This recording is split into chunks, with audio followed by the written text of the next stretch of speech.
मोक्षमार्गस्य नेतारं हेतारं कर्मभूभृतां ज्ञातारं विश्वतत्त्वानां वन्दे तद्गुणलब्धये।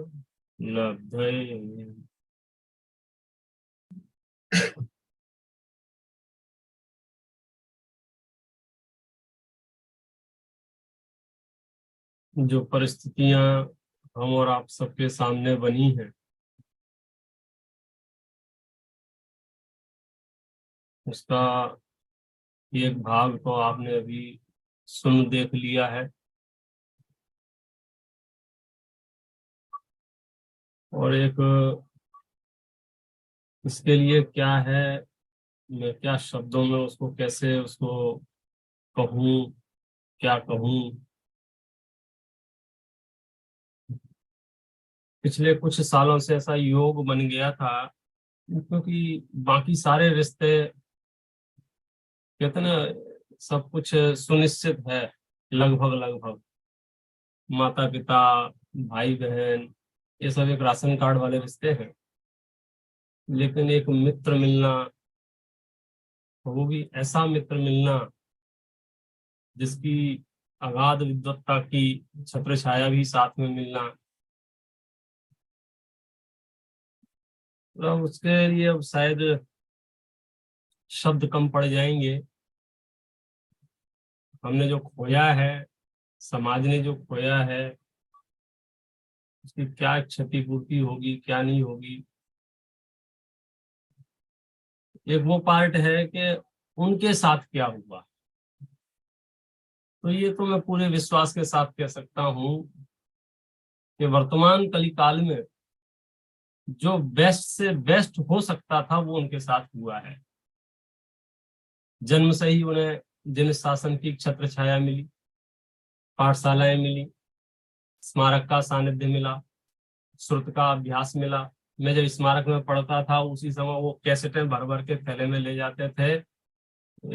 जो audio cassette चलती थी वो रील वाली, केवल जी साहब की, नेमीचंद जी पाटनी साहब की, क्योंकि उन्होंने स्मारक में रह के शास्त्री नहीं किया, लेकिन फिर भी शास्त्री के कोर्स में जो कुछ भी है लगभग लगभग, और वहां लगने वाली शिविरों में जो कुछ भी चलता है, वह सब उन्होंने स्वयं के पुरुषार्थ से अर्जित कर लिया।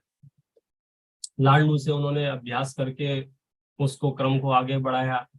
जैन पथ विज्ञान जैसे 50 साल से चलने वाली पत्रिका को संभाल लेना, बड़े दादा के जाने के बाद पूरा भार उनके ऊपर आ जाना। मतलब ये विद्वान क्या क्या करे, कभी कभी ऐसा लगता है उन्होंने क्या नहीं किया। लेखन के क्षेत्र में, संपादक के क्षेत्र में, प्रवचन के क्षेत्र में कहाँ कहाँ प्रवचन नहीं किए, 7 समंदर पार भी प्रवचन किए, और यहाँ के भारत के गांव गांव गली गली में भी प्रवचन किए, जहाँ साधन संसाधन है सब जगह। और पिछले कुछ सालों से, लगभग लगभग 5 साल से, जब हम अमेरिका में थे, दादा के सानिध्य में ही पहली मीटिंग हुई थी इस बात के लिए कि हम कुछ करना चाहते हैं। और दादा का जैसा बाय डिफॉल्ट नेचर है, यदि आप तत्व प्रचार के क्षेत्र में कुछ भी करना चाहते हो तो वो आंख में पट्टी बांध के आशीर्वाद दे देते हैं कि करने वाला कौन है, इससे उन्हें कोई फर्क नहीं पड़ता। और जब हमें दादा का आशीर्वाद मिल गया तो फिर तो कहने ही क्या, और जो कुछ भी हुआ वो आपके सामने है। एक एपिसोड तो जैसे तैसे हमने ट्रायल वर्जन किया था। हमने पत्रिका नहीं छपाई थी चैतन धाम के समय भी, हमने विद्वानों को आमंत्रण नहीं किए थे। मतलब ऐसी परिस्थितियां ऐसी थी, हमें पता ही नहीं था हम कर क्या रहे हैं। बस कुछ हटके करना है, लेकिन अपने को कॉपी पेस्ट नहीं करना है, दूसरे जो कर रहे हैं उसकी नकल नहीं करनी है। कुछ तो यूनिक करो, ज्यादा करो, विशाल करो, विराट करो। ये शब्द कानों में गूंजते हैं और उनकी भावना के अनुरूप कार्य भी हुए। पिछले 3 महीने से हम लगभग लगभग 1-2 दिन छोड़ के रोज फोन पे बैठ रहे थे रत्न करंड श्रावकाचार्य की प्रूफ रीडिंग के लिए। 5-6 तारीख जनवरी की आवाज उनकी थोड़ी सी धीमी हो गई, तो ठीक है होगा, सर्दी जुकाम होगा, यूं करके हमने टाल दिया। 9-10 तारीख तक स्थिति इतनी कम हो गई थी कि मैंने जो स्पीकर पर बात करता था उसकी जगह वो लगाए ईयरफोन लगा के बात करना शुरू की, क्योंकि रात को 9 साढ़े 9 बजे फ्री होते थे और फिर 11 12 बजे तक हम बैठते थे प्रूफ रीडिंग के लिए। वो चीजें सामने आने लग गई थी कि वे प्रश्न पढ़ते थे तो मैं भाई साहब ये वाला प्रश्न तो हो गया है। अच्छा, बोले हो गया क्या? बोले ठीक है। हमको नहीं मालूम था ये किस चीज का सिम्टम है, लेकिन हम ये समझ रहे थे कि ढाई दीप जैसा विराट पंचकल्याणक विशाल पंचकल्याणक उनके सामने है, तो हो सकता है उसका डायवर्जन हो, उसकी थकान हो। आवाज बहुत कम थी, लेकिन इतनी बीमारी में भी, इतनी तकलीफ में भी वे रत्नकर्ण श्रावकाचार्य की प्रूफ रीडिंग 2 2 ढाई ढाई घंटे करते। 10 तारीख को तो वो लगभग लगभग करते करते सो से गए। तो मैं हेलो हेलो, वैसे नींद आ रही कि हाँ भाई नींद आ रही है, मैंने आप सो जाओ। फिर अगले दिन 11 तारीख को अंतिम प्रूफ रीडिंग हुई थी, और उसके बाद से तो समझो स्थिति इतनी कमजोर हो गई थी कि हमारी बातचीत लगभग लगभग बंद हो गई थी। इधर उधर से फोन लगा के पूछ रहे थे क्या हुआ, नहीं भाई साहब आराम कर रहे हैं, भाई साहब आराम कर रहे हैं। और 15 तारीख को समझो ये मामला सामने आया। 16 तारीख को वो बॉम्बे के लिए फ्लाइट से रवाना हुए। मुझे जब सूचना मिली कि वो बॉम्बे निकल चुके हैं, तो मैंने किसी से बात नहीं की। सहज क्यों कैसे हुआ भगवान जाने। कहते हैं ना, नियोग ही होता है, कुछ करने से कुछ नहीं होता। लाख सोचते हैं वहां नहीं पहुंच पाते हैं। योग ऐसा था कि मैंने देखा तो एक सीट खाली थी, करंट में 200 रुपये कम में सीट मिली। एक ही सीट खाली थी दुरंतो की। 7:15 बजे मुझे मैसेज आया, और 8 बजे की ट्रेन थी। पैकिंग करके सीधा ट्रेन में चढ़ गया। ट्रेन में चढ़ने के बाद मैंने फोन लगाया एजेंट साहब को कि मैं बम्बई के लिए रवाना हो गया हूँ। एजेंट साहब ने अपनी भूमिका के अनुसार प्रोटोकॉल निभाते हुए उन्होंने सीधे सीधे हाँ नहीं कहा। मैं थोड़ा सा बताता हूँ, ऐसा है वैसा है। वो अपनी व्यवस्था के अनुसार उचित कर रहे थे, और लगभग लगभग मुझे ना जैसा ही कह दिया था। तो मैंने कि ठीक है, आप बिल्कुल चिंता न करो, मलाड में मेरी ससुराल है, मैं मलाड निकल जाऊंगा, लेकिन अब तो मैं ट्रेन में बैठ गया हूँ। और ये ट्रेन भी दुरंतो है, ये बीच में रुकेगी भी नहीं अब, इसलिए आप कोई विकल्प मत करो। लेकिन 15 मिनट में ही जब भाई साहब तक सूचना पहुंची, समाचार पहुंचे संजीवी भाई साहब, सृष्टि भाभी को, जब संस्कृति भाभी को बताया, तो वहां से सहज स्वीकृति मिली कि नहीं, यहीं आए सीधे।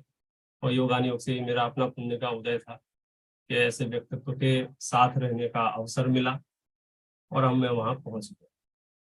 बाकी सारी परिस्थितियां आपको सुना दी गई हैं, मैं उनको नहीं सुनाऊंगा। मैं तो 3 4 चीजें कह के अपने विषय को विराम करूंगा।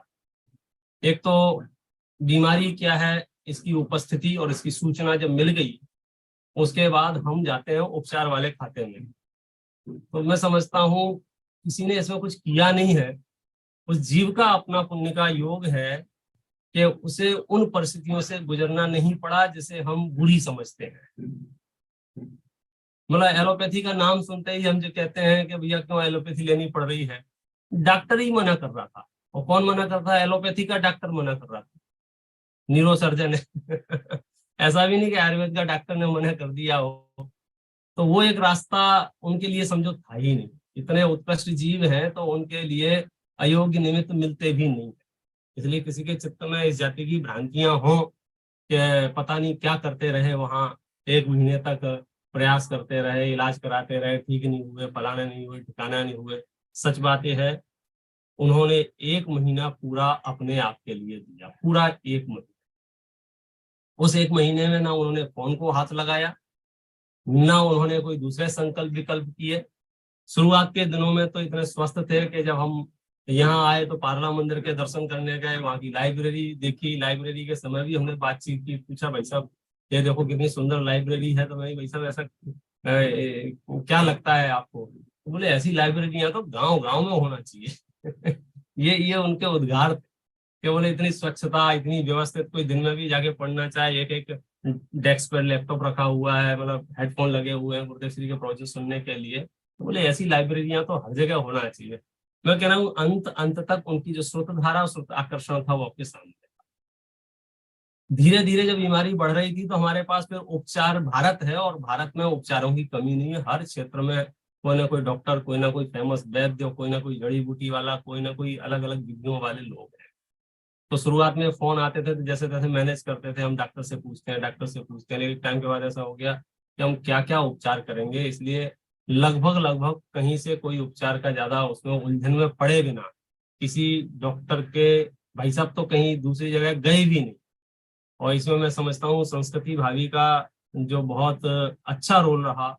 उन्होंने, मुझे डाउट था कि पता नहीं ये कैसे संभालेंगे, लेकिन एक निर्यापक शब्द जो कहा जाता है, सच में कि पूरी भूमिका उनकी इस बात में सार्थक रही कि उन्होंने उनके परिणामों को संबल देने के लिए ना उनके सामने रोई, ना उनके सामने विचलित हुई, ना उनके सामने परेशान हुई, ना उनके सामने खींचना, तुम बार बार ऐसा क्यों कर रहे हो क्या। बिल्कुल सहजता से उन्होंने उस पूरे एक महीने को, मैं कह रहा हूँ, जिया है। बाकी टाइम तो भाग दौड़ में यहाँ जाना है, वहां जाना है, टिकट देखना, उतरना चढ़ना। हमने पूरा पंच कल्याणक का जो इंदौर में चल रहा था, वहां बैठ के टीवी पे आनंद लिया उसका। एक एक इंद्र सभा और सब दादा के प्रवचन भी शुरू हुए तो उसमें विकल्प आया कि देखो दादा ने भी शायद प्रवचन हमारे लिए कर रहे हैं, क्योंकि पंच कल्याणकों में अक्सर प्रवचन जो होते हैं वो कल्याणकों पे होते हैं, लेकिन इस बार दादा के पंच कल्याण के प्रवचन में भी समाधि सहजता थी। तो वो भी एक योग था कि समझो डायरेक्ट हमको ही ये संबोधन दे रहे हैं और हमने प्रसन्नता पूर्वक वहां बैठ के भाई साहब के साथ में प्रवचन भी सुने। घूमने फिरने भी गए। कहने का मतलब ये है, बहुत आनंद और समता की स्थिति में जिए। और कुछ बातें ऐसी हैं, बस हमने वो तामझाम नहीं किया कि लोग आ रहे हैं, उपदेश दे रहे हैं, सुना रहे हैं, फिर जा रहे हैं। लेकिन सच कहता हूँ, जो जो संलेखना समाधि में होता है वो सब किया हमने। मैंने व्यक्तिगत तौर पे बता रहा हूँ, क्योंकि उस समय परिस्थितियां ऐसी थी कि उनको बताया जाए कि नहीं बताया जाए।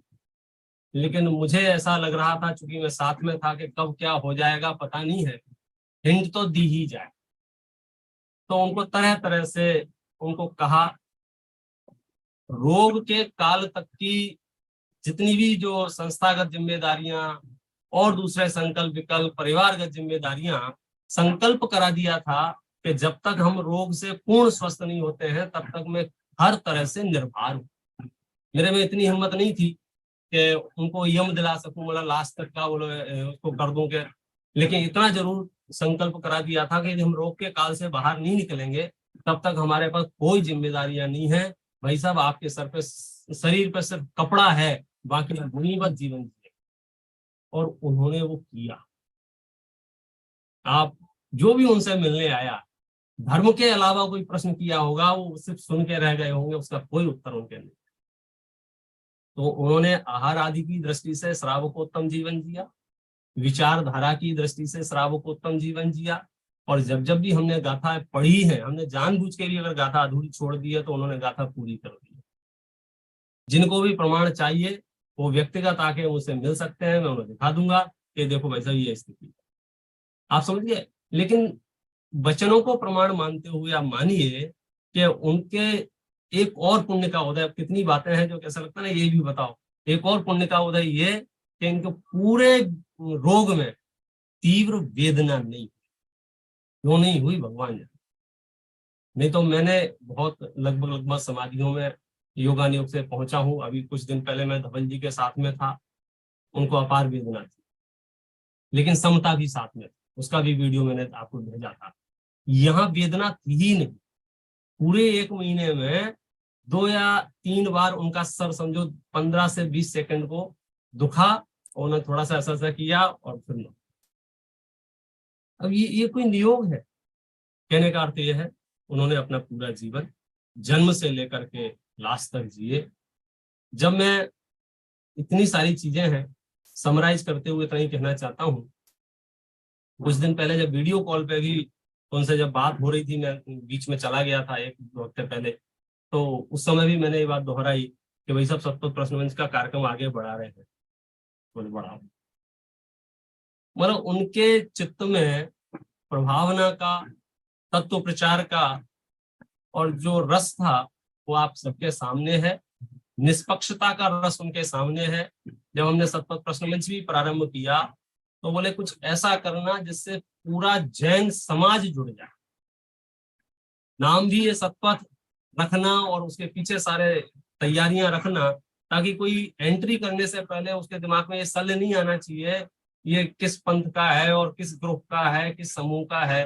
नहीं, बोले तीर्थंकरों की दिव्य देशना का मार्ग है, तो इस मार्ग में सब जुड़े और उन्होंने वो सार्थक प्रयास किए, हम सबने देखे। हम एक वाक्य मैं तो व्यक्तिगत तौर पर अनेक बार दोहराया और उन्होंने वो पूरा किया, मैं आधा ही बोलता था, ये सब है पुद्गल के खेल। और उनके मुंह से जवाब आता था, इनसो ना ही हमारो।